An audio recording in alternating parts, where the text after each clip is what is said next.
The Horrors of Precolonial Africa Part 4. Untouchability.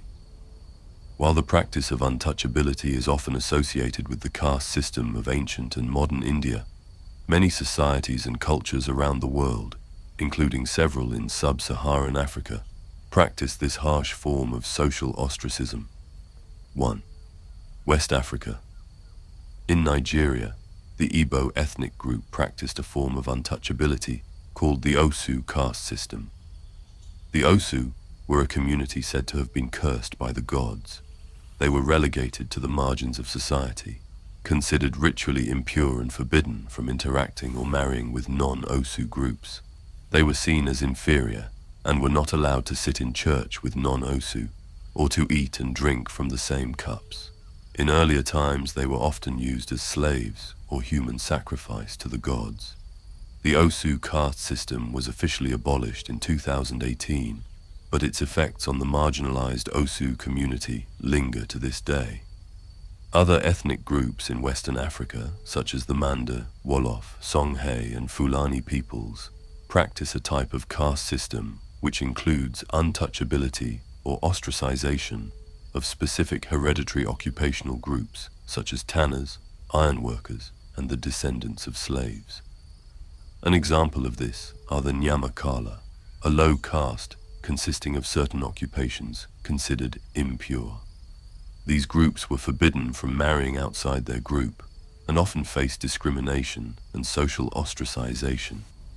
And while slavery is forbidden in most West African countries, descendants of former slaves still face obstacles, such as political and social discrimination or the prohibition of owning land.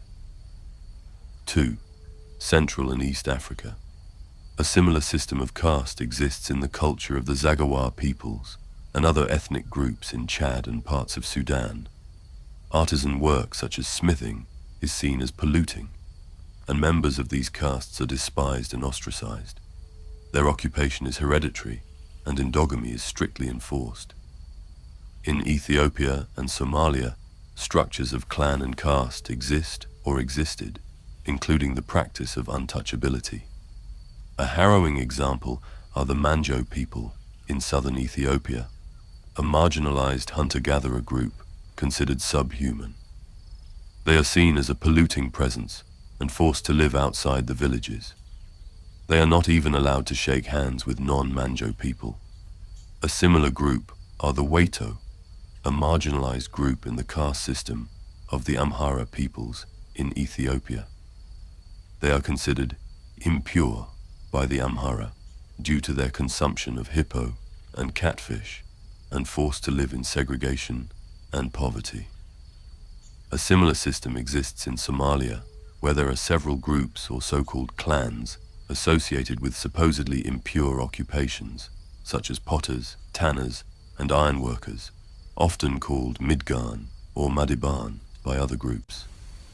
They cannot marry outside their groups and live lives of severe hardship and segregation, lacking the privileges enjoyed by other clans. This marginalization was codified in laws imposing severe restrictions on the Madiban.